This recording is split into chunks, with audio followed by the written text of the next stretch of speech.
The storm at Juniper Gate had lingered threateningly throughout the afternoon, gathering in a thick gray knot above its abandoned platforms. As the sun disappeared behind the mountains, the temperature plummeted as if someone had opened the refrigerator door. Frost clung to the metal poles. The lights in the gangway flickered faintly. Kael Rhyden sat on a cold bench at the edge of Platform 6, studying the cargo lists on his datapad. He tried to ignore the way the wind pierced his jacket and the dull ache that had settled in his shoulder after years of stress. The station was strange tonight. So quiet, so empty, like a place holding its breath. Someone was shivering before him. At first he didn't look up. Many travelers shivered at Juniper Gate. It was built on a plateau entirely unsuitable for a settlement. Yet, there was something unusual about this shivering. It was so sharp, so rhythmic, as if she were fighting a losing battle. Kael glanced. A Fenikari woman sat hunched on the opposite bench. Her arms wrapped around herself, her breath trembling in rapid bursts that misted the air. Her fur, a shimmering blend of deep ember red and soft silver, clung to her body with the cold. Fenikari weren't built for such temperatures. They were desert adapted. They loved the heat, and their blood radiated a constant warmth as if it carried tiny suns, but this woman seemed to be freezing from the inside out. She was as beautiful as the beauty of forest. Fires too bright, too dangerous a beauty you could gaze at forever if it didn't kill you first. Her high cheekbones, her sharp jawline, her long tail curled protectively around her legs, her eyes half closed with fatigue, shone like molten gold, quivering with every breath. Kael quickly looked away.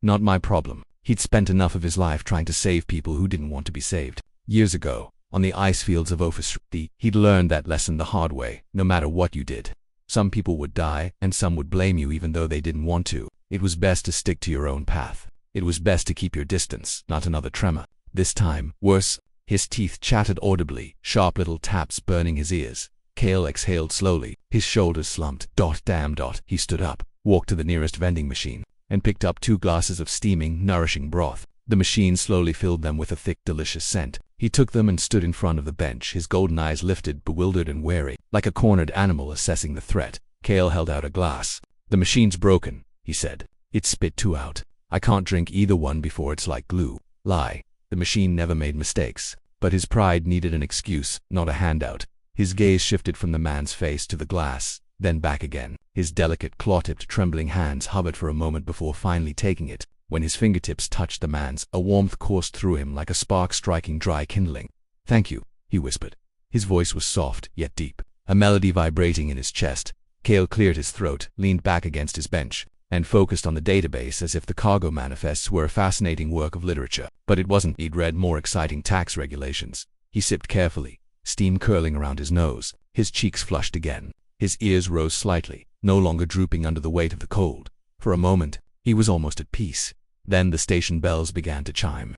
"Attention passengers, due to energy restrictions, only military personnel and registered citizens are allowed in the heated VIP lounge. All others must remain on the main platform." Kael winced. He had her permission, but he definitely didn't. Singled quotes T. The Fenikari woman watched the closed saloon doors intently, as if they were salvation. She gripped her cup tighter. The tip of her tail twitched a small, involuntary tremor. Kael saw that her hands were still shaking from the cold, and some of her drink had spilled. His jaw clenched. He put down his datapad. Enough. He stood up, removed his thickly insulated jacket, and walked toward her. He lifted his head, startled again, his eyes bright and uncertain. Kael threw the coat over his shoulders. It engulfed his small frame, falling almost to his knees. The moment the lining touched his fur, he gasped, his claws grasping the fabric lightly, and warmth rushed back into his body.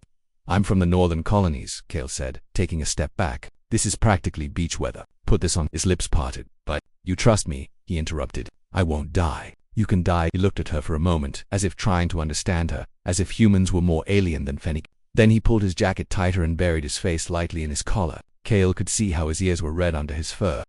The storm outside worsened. The wind howled through the half-broken vents above the platform, sending sharp bursts of frigid air sweeping across the station. Kael pulled his collar up, but she looked like she was fighting not just cold, but something deeper, something raw and internal. Her golden eyes flicked toward the lounge doors again, glowing softly. Fenikari eyes always held that fire, but hers, it was different, brighter, wilder. It felt like a warning and an invitation at the same time. Kael tried to go back to reviewing manifests, but his fingers refused to cooperate. He wasn't thinking about work anymore. He was thinking about her.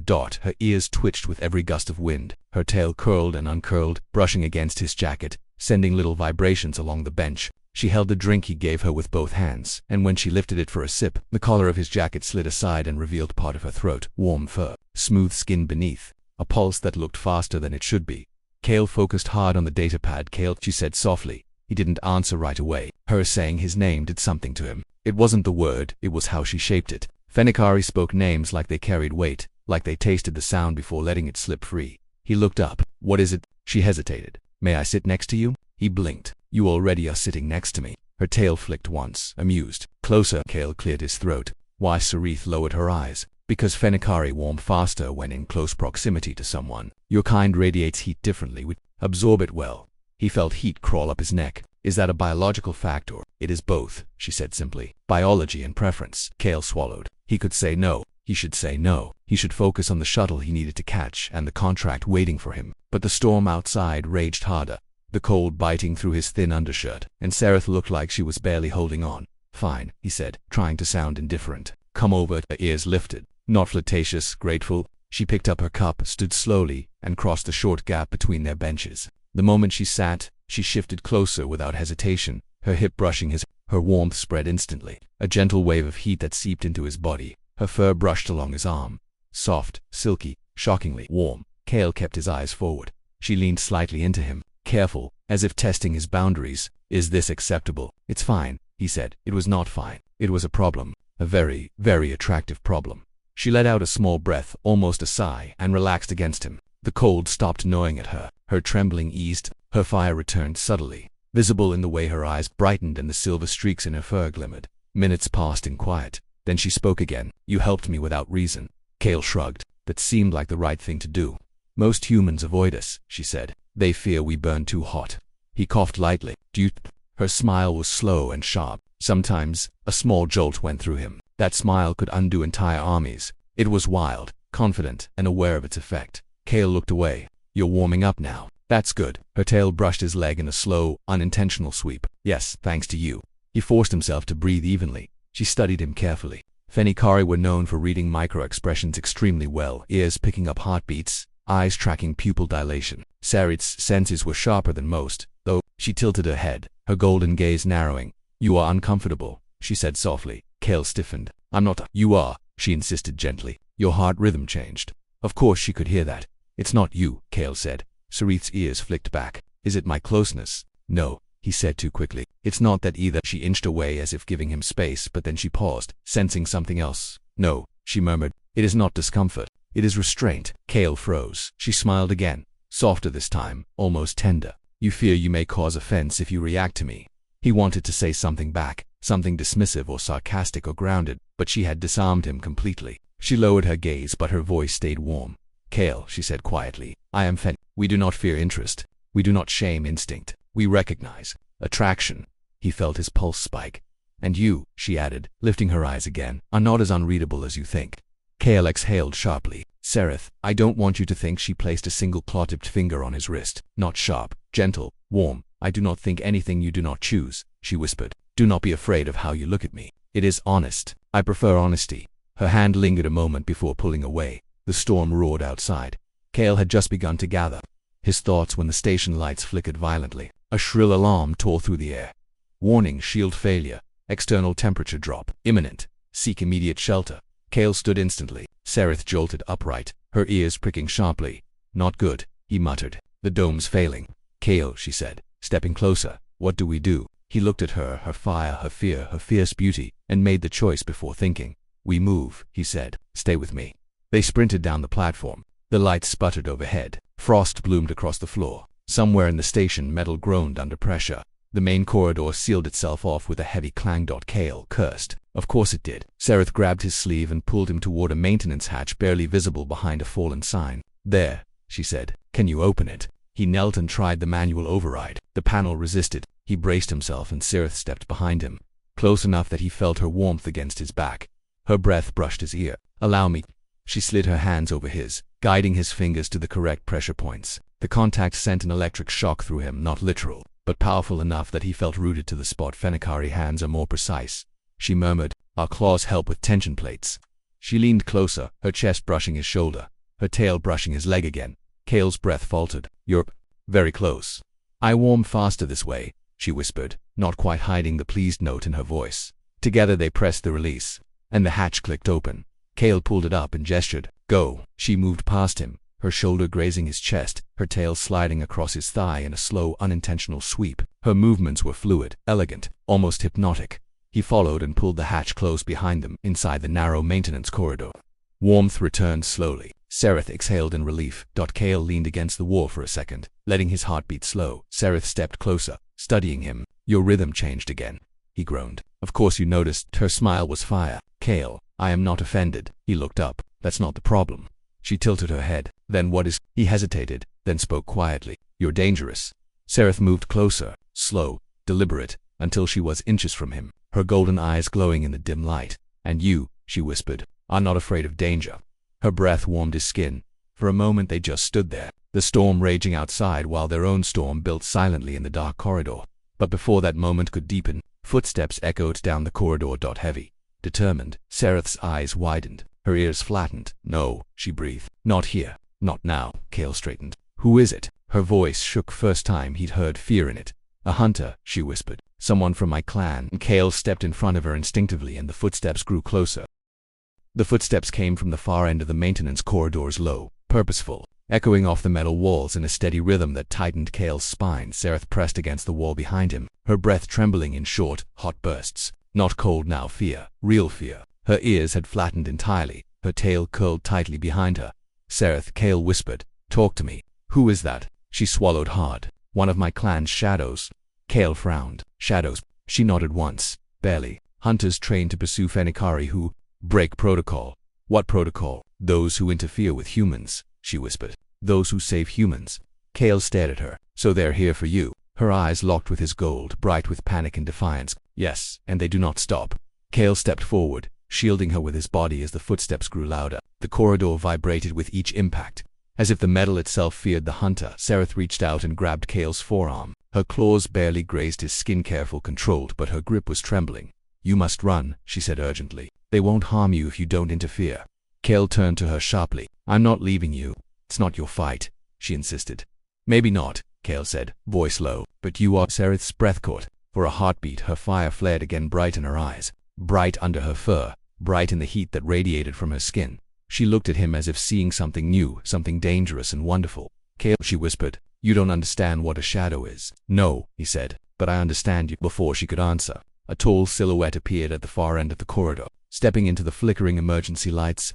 Like a specter made of darkness and intent, the Fenikari hunter was taller than Saryth, draped in a black cloak with iridescent markings that caught the dim light. Their mask was smooth, obsidian, expressionless, with two vertical slits glowing a cold violet. Saryth sucked in a breath. "No, no, not him." Kael tensed. "You know this one." She nodded. "Varath, one of the elite, one of the best." She hesitated. "And one who hated me long before this." Varath stopped about 20 meters away, hands folded loosely behind his back, calm, composed, terrifying. His voice, when it came, was filtered through the mask. Saryth Valenne, her legs locked, her breath hitched, her ears twitched involuntarily at the sound of her name delivered with such cold precision. Kael stepped forward slightly. "Stop right there." Varath tilted his head, studying Kael like one might study a tool, useful only if it served a purpose. "You defend her," Varath observed. Kael didn't answer. "You shield her," Varath continued. Silence. "You stand between her and justice." That word snapped Saryth out of her paralysis. "Justice," she hissed, "for saving a human child from a collapse." Varath did not respond. Kael's fists tightened. "You want her dead because she saved someone." "She broke ancient law," Varath said calmly. "Fenikari do not interfere with human affairs. Neutrality keeps our clans alive. Compassion is dangerous." "That's insane," Kael snapped. Varath did not look at him. He looked at Saryth. "You were warned," Varath said, repeatedly. Saryth stepped forward despite Kael's arm instinctively blocking her. She pushed his arm down gently and squared her shoulders. "I won't beg," she said, voice steady. "I never expected you to," Varath replied. Kael stepped forward again. "If you want her, you'll have to fight me first." Varath paused. His mask turned toward Kael, studying him again, this time with more interest. A human defending a Fenikari with such conviction, he mused. Fascinating. Saryth's hand shot out, gripping Kael's sleeve. "Don't provoke him," she whispered urgently. "You don't know what he can." Too late. Varath lifted one hand. Kael drew back, ready to dodge, but the hunter didn't attack, not physically. Instead, the air around them shifted. A pressure built heavy and visible, pushing inward on Kael's chest like gravity had tripled. Kael staggered. Saryth gasped and pressed her palm to the wall to steady herself. "He's using a binding aura." Kael fought the pressure. What? "A disciplined technique," Saryth said, through clenched teeth. "He's restricting our movements, Kael pushed forward, step by agonizing step, his muscles screaming with the effort. Saryth watched, unmoving. "Humans are not built for exposure to Fenikari aura fields," he said. "Your body will break." Kael's knees buckled for half a second before he forced himself upright again. "Not today." Saryth's eyes widened. Fear or something deeper. Fenikari prize strength and resilience. Kael's refusal to bow to Saryth's aura was something she had never seen in a human. She whispered almost reverently, "Kael." Saryth turned his mask toward her. "You feel it, do you not? His strain, his desperation, his attachment."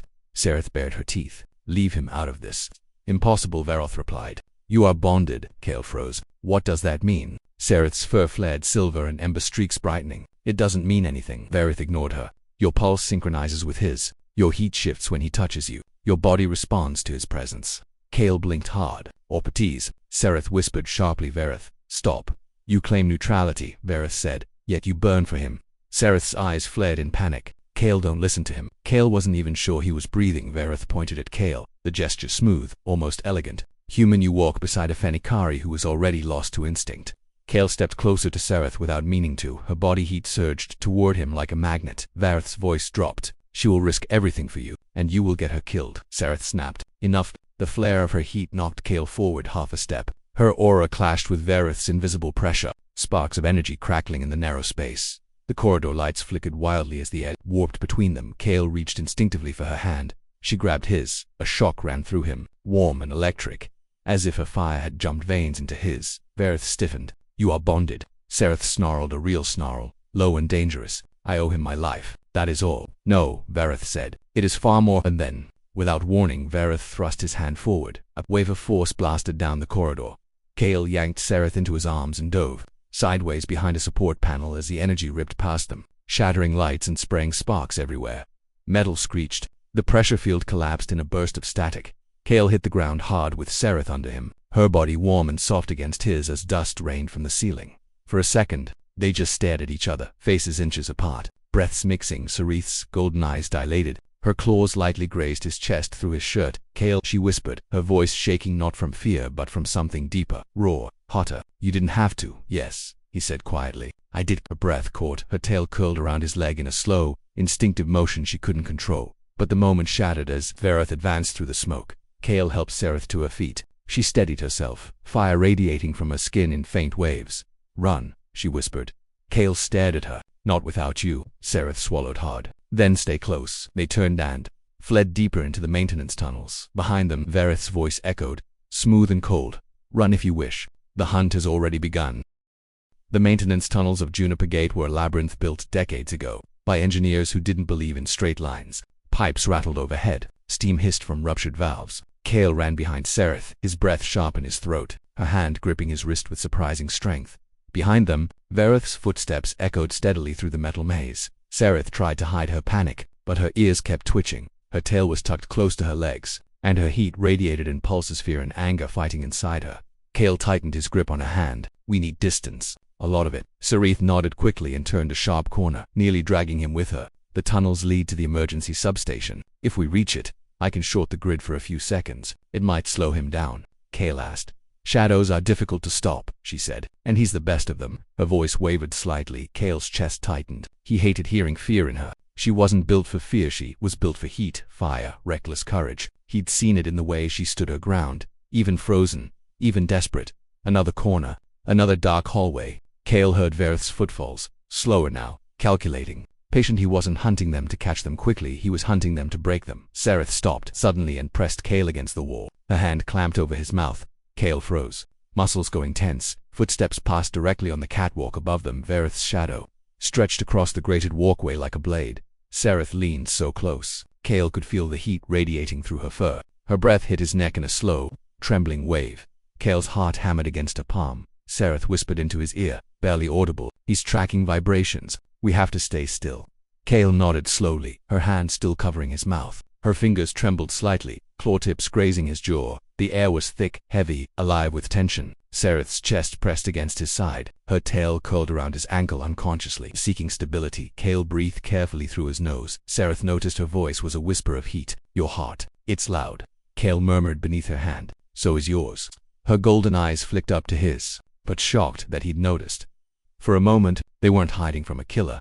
They were caught in the gravity of each other. Saryth's steps paused. Saryth's hand clamped harder over Kael's lips. Her eyes flashed in warning. Saryth spoke, his voice drifting down through the metal slats. "Stillness will not save you, Saryth Valenne." Saryth flinched as if struck. Kael shifted forward, instinctively shielding her even though she had him pinned. Saryth continued walking, slowly, that patience again, that deadly rhythm. Then silence. Saryth exhaled shakily and lowered her hand. Kael caught her wrist before she could pull away, his grip gentle but firm. "Saryth," he whispered, "look at me." She hesitated. Her golden eyes lifted. "You're not alone," he said. Something broke in her expression, not weakness, but a kind of surrender. A realization that someone was willing to stand between her and the impossible. Before either could speak, a violent metallic screech tore through the tunnel system.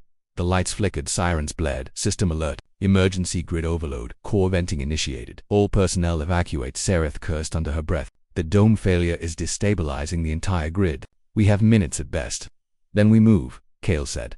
They ran again. The substation wasn't far now. Pipes dripped condensation. The air buzzed with electrical discharge. Saryth's claws scraped the floor as she sprinted. Kael followed, ignoring the fire in his lungs. A metal door came into view, barred, reinforced, humming with power. "The grid chamber," Saryth panted. "Inside can trigger a surge that will." A blur of darkness dropped from the ceiling. Saryth landed silently between them and the door. Kael skidded to a stop, nearly slamming into Saryth. She hissed sharply, her fur standing on end. Saryth rose slowly to full height, cloak pooling around him like spilled ink. "You cannot outrun a shadow," he said. Kael stepped in front of Saryth on instinct. Saryth tilted his head. Protective instinct. Predictable. Saryth bared her teeth. "Leave him out of this, Saryth." "No," Saryth replied. "He is the cause." Kael's jaw tightened. "What do you want?" "To return her to the clan for judgment." "She saved someone," Kael snapped. "Yes," Saryth said calmly. "A human, a violation of law."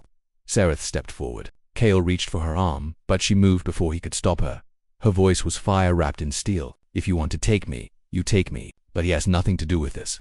Saryth paused, then looked at Kael. "You disagree?" Kael didn't blink. "Damn right I do." Saryth grabbed Kael's arm, her claws pricking his skin. Kael stopped. Saryth raised a hand. Saryth's claws dug deeper. Kael Morvi. A burst of violet energy exploded from Saryth's palm. Kael shoved Saryth aside and took the blast across the shoulder and chest, slamming backward into the wall. "Kael," Saryth cried. Her voice cracked so sharply it echoed. Kael slid down the wall, breath knocked out of him, pain roaring through his nerves. Saryth was on him instantly, her hands on his face, her heat pouring into him like a second heartbeat. "Kael, stay with me," she whispered fiercely. Don't you dare fall." Her forehead touched his for half a second. Her breath stuttered, her claws shook on his skin. Then she rose. Slowly. Her posture changed, shoulders rolling back, fur heating into a shimmering aura. Eyes blazing molten gold. Saryth paused. "Saryth," Kael rasped. She didn't look back. Her voice, when it came, was not the voice of a frightened exile. That was the voice of a Fenikari warrior whose fire had been pushed too far. "You touched him," she said. Saryth tilted his head. "He put himself in the path." "You touched him," she repeated, stepping forward, flames licking the edges of her fur. "That was your mistake." Kael tried to rise, but pain tied him down. Saryth moved. Fast, too fast for Kael's eyes to track. She slammed into Saryth's claws, meeting obsidian mask in a shower of sparks. The impact rattled the tunnel. The hunters slid several feet back, cloak flaring. Saryth pressed forward, teeth bared, fire erupting from her skin in waves. The air sizzled. The tunnel lights dimmed. Saryth reacted instantly, flipping backward with inhuman precision. "You are untrained," he said calmly. "Undisciplined. Emotional." Saryth lunged again, her tail whipping around for balance, claws glowing orange hot. Saryth countered, flipping her momentum and sending her crashing into a maintenance railing. Kael forced himself up. His shoulder burned. His chest throbbed. But he had to reach her. Saryth staggered, but stood. Her fire flared again. Saryth advanced. "You cannot win." Saryth spat blood. "I don't need to win. I need 3 seconds." Kael realized what she meant. She wasn't trying to defeat Saryth. She was positioning him. "Kael," she shouted now. Kael grabbed a loose cable sparking near his feet. Pain shot up his arm, but he yanked it free. Saryth turned. Kael slammed the live cable onto the metal grill beneath the hunter's legs. A violent surge roared through the tunnel. Electricity arced upward, blasting Saryth off his feet and into the opposite wall. Saryth grabbed Kael's hand. "Move." They stumbled into the grid chamber and slammed the door. Saryth collapsed to her knees, trembling from adrenaline and exertion. Kael dropped beside her, breathing hard. "Saryth." She pressed her forehead into his neck, gripping his shirt with both hands, tail curling around his waist. Her voice shook. "I thought I lost you." Kael wrapped an arm around her shoulders, pulling her close. "Not yet. Not ever if I can help it." Her fire softened, warming his chest through the pain. Sirens blared again. The grid chamber rattled. Kael and Saryth looked toward the control panel, and beyond it's a glowing teleportation conduits leading out of the station. Their only escape. Saryth rose slowly, still holding Kael's hand. Kael, she whispered, if we go through that gate, there's no turning back. He didn't hesitate. Good, he said. I'm done running in circles. She stared at him, golden eyes bright and fierce. Then she pulled him toward the console. Behind the door, Saryth stirred. The next step would decide everything. The grid chamber shook as the emergency systems continued collapsing, each vibration sending dust from the ceiling to drift through the air like falling ash. Kael leaned heavily on the console, chest burning from where Saryth's blast had knocked the breath out of him. Saryth stood beside him, her hand still wrapped around his. Her heat flowed into him in steady waves, grounding him. Even as alarms screamed out behind the sealed metal door, something heavy struck hard, an echoing blow that made the panel buckle inward an inch. Saryth's ears flattened. He's coming. Kael pulled her closer to the teleportation conduits. The glowing rings pulsed with unstable energy overloaded by the grid failure. Can we use it? He asked. Saryth hesitated. Maybe if the surge doesn't fry us. Kael gave a humorless laugh. We've had worse options today. Another hit slammed into the door, this time harder. The metal groaned, bending inward. Kael tensed. We're out of time. Saryth stepped to the console and began tapping in a sequence with lightning speed, her claws moving like they had been made for this interface. Symbols flashed across the screen. Kael kept watch, standing protectively in front of her. One more blow dented the door fully inward. A violet crack glowed through the seam. Kael straightened. Saryth, I know, she whispered. Almost there. Her tail brushed against his back. Nervous, yes, but also something else. Instinct seeking him, needing him. Kael didn't turn around. If he did, he would forget the danger entirely. Saryth slammed her palm on the console. The conduits roared to life. Light swirling. It's open, she said. Kael took her hand. Then lets the door burst open. Metal screamed, sparks flew, and Saryth stepped through the smoke, not stumbling, not injured, advancing like a living blade. Saryth stiffened. No, that's impossible. Kael stepped forward automatically, shielding her. Saryth's mask glowed brighter, the violet slits pulsing like an artificial heartbeat. You cannot escape. Saryth spread her stance, fire coursing across her fur. Kael, run. No, Kael said. Saryth took one slow step. Both of you will fall. Saryth moved first. Her fire erupted in a blazing arc as she lunged. Saryth countered instantly, catching her arm and twisting, pinning her against the console. Sparks erupted from the controls. Kael shouted, surging forward. Saryth swung a palm toward his face. Kael ducked, rolled, and grabbed a length of metal conduit from the floor. He swung it at Saryth's mask. The hunter blocked it with a single hand. Metal bent like soft clay. Saryth turned his head toward Kael, voice icy calm. You have tenacity, but no chance.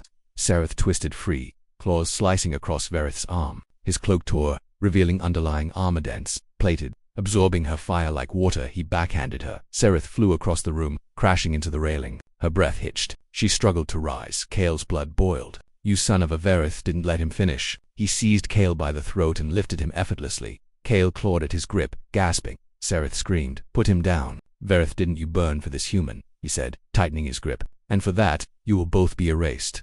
Saryth rose, fire blazing around her, her golden eyes brighter than he had ever seen, glowing like molten metal. Her voice fractured. Don't touch him. Saryth looked over his shoulder. Or what? Saryth stopped, trembling. Everything in her face changed. She stepped forward with a calm that chilled Kael more than any cold ever had. Or I finished the bond. Saryth froze. Kael fought against the fading edges of consciousness. Saryth, what bond? Saryth's grip tightened on Kael's neck. You are bluffing. Saryth met his gaze. Watch me. She pressed her palm firmly against her own heart, and her eyes locked on Kael's. Suddenly, Kael felt something unnatural hot. Electric spread through his chest. Saryth stiffened. Saryth, stop. Saryth whispered. Kael Rhyden, I choose you. Heat surged through Kael's veins, into his bones, into his breath. Saryth lunged toward her. Too late. Saryth's fire burst outward, erupting in a blinding wave of gold and ember. It hit Saryth like a hammer, flinging him backward across the chamber. He smashed into the wall, finally rattled. Kael collapsed to his knees, coughing, dragging air into his lungs. Saryth ran to him, cupping his face, her fire dimming to a soft glow around them. Kael, she whispered, voice raw. Look at me. Are you with me? Kael grabbed her wrist, grounding himself with her warmth. Always. Her breath stuttered. Her forehead leaned into his for a heartbeat. The world narrowed to her warmth, her scent, the trembling closeness between them. Behind them, Saryth rose slowly, cloak scorched, mask cracked down one side. You bonded a human, he said, voice finally shaken. That is forbidden. Saryth didn't turn. I know what, Saryth demanded. Saryth's fingers rested lightly on Kael's cheek. Because he saw me, not a fennec, not an exile, me. Kael's chest tightened, not with pain this time, with something far more dangerous. Saryth staggered forward. The clan will hunt you both. I know, Saryth whispered. You will never be safe. I know. You will be alone, he said. Sary finally turned. No, she said simply. I won't. Kael rose, still unsteady, but standing beside her, shoulder to shoulder. Heat to heartbeat. Veyra stopped moving for the first time. He hesitated. You fools, he said quietly. You've doomed yourselves. Kael stepped forward, his voice cold steel. Maybe, but you're not the one who decides that. Saryth reached toward the console and slammed her hand down. The teleportation ring surged with wild energy. Kael pulled her close. Light swallowed them for one terrifying moment. They didn't know if the unstable conduit would tear them apart, but then wind. Heat. The blinding swirl faded. Stars opened above them, bright, sharp, endless. They stood on a rocky ridge far from Juniper Gate, the sound of distant geothermal vents rumbling below. The teleportation circle flickered weakly behind them before collapsing into dead metal. Kael blinked. Did we make it? Saryth stepped forward, testing the ground, her claws clicking softly on stone. We made it. Kael looked around. Where are we? Saryth stared at the horizon with awe and something else, something like relief. Kestrel Ridge, she said. An old outpost. Abandoned but alive enough for a start. Kael exhaled slowly, letting the reality settle. They were fugitives now. Hunted. Bonded. Together. Sary turned toward him, her golden eyes softening. Her fire dimmed to a warm glow as she stepped close. Not dangerously close, intentionally close. Kael, she murmured. He swallowed. Yes. She hesitated only a moment before letting her forehead rest against his chest. You saved me, she whispered. Again, his hands cupped her shoulders. You saved me too. She laughed softly, breath warming the fabric of his shirt. We are bonded now. Our fires linked. Kael brushed a strand of silver-streaked fur from her face. What does that mean? Saryth lifted her eyes, heat simmering beneath her lashes. It means, he said slowly, voice deep and soft, that wherever you go, I go. Kael's pulse quickened. And wherever I burn, she whispered, stepping closer, you burn with me. The wind rolled across the ridge. Somewhere far behind them, the hunters of her clan would start tracking the bond. But for this moment, there was only the warmth between them. The fire neither could deny, and a future they would have to survive together.